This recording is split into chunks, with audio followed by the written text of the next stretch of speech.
Okay. Bueller. So 8 practices in, from the first to this, how have you seen the offense develop? Any major changes, things you've noticed? No, I like the way the way the group of quarterbacks is playing and competing. I think that's really a positive. I mean, they're competing against each other, which is fun to have that, because that's something really we haven't had for a couple of years, because everybody kind of knew what was going to happen. So you got a group of guys there that every day are coming out competing. I think the O-line is really starting to come together. I'm excited about them. Still got a little work to do with some of the younger kids there. We got some nicks and bruises, with the receiver core, but I think we're further ahead than I had anticipated at this point in the spring. Has the quarterback rotation, the way you did it, has that helped with the competition, do you think? Oh yeah, without a doubt. Yeah, I mean, nobody ever feels left out, and they feel like, okay, well, I got to watch that guy do it now. I got to go out and prove that I'm better than him the next day. So I like how Taylor kind of has been rotating those guys in there, and it's always too hard to rep 4 quarterbacks. Sometimes it's too hard to rep 2 quarterbacks, in a practice, but to rep 4, it's just not enough reps going around. So I like the way it's been working out. And at some point, we may end up doing this all the way through the rest of spring, and then through August and September, we may just run quarterbacks in there like we run receivers in there.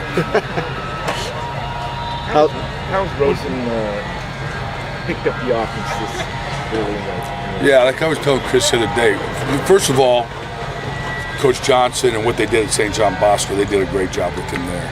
And it's a lot of carryover from what he was doing in high school. So it's not something that's like brand new to him. I mean, he's done some of these things before.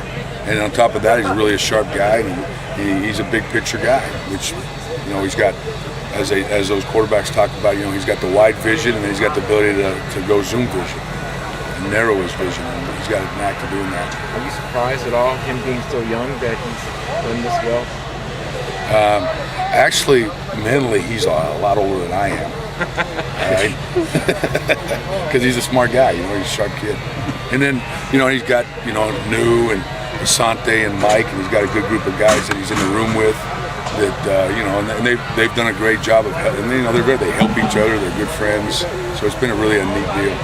How far advanced mentally is he compared to most 18-year-old freshman quarterbacks you've coached?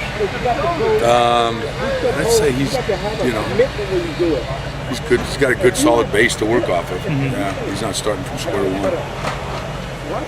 What's the story of some of the nicked up guys like Mossy, and I think Mossy slightly nicked up? Oh yeah, just slide double back tomorrow. Yeah, nothing. I'm not supposed to talk about injuries, so guys don't talk about injuries. I'll get in trouble. Coach Morrow will yell at me. All right. How's Nate Starks looked compared to last season? Boy, man, different guy, huh? Excited about him.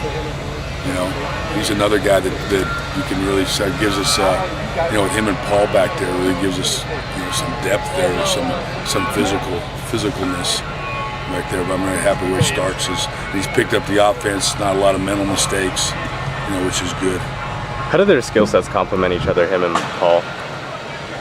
They're both good. Those are the skill sets I like, right? Good. Yeah, good. What's the transformation with his body? I mean, he looks like a different player almost. Coach Sal, talk to Coach Sal. He's the man. We're not allowed to talk to Coach Sal. Sal. All right. Yeah. Coach Sal. Do you see Nate Yesse's role on offense kind of being similar to how it was last year? I think his volume in the offense will go up. Now he's learning to play inside the box there, and KP's done a great job with him. And you can see, if you watch our practices, he's in there a lot. And then we're working on the ability to also move him around into different spots where he's not just always sitting at that fullback spot. What kind of role do you see for Chris Clark when he comes in fall?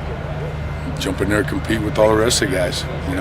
Gives us one place we lack are the big athletic. I mean, we got kind of the long-ranging receivers, but we don't have the big defensive end type looking kids on offense. The big tight end looking guys, and Chris has got that a chance to be that type of guy for us. All right, guys. Thanks.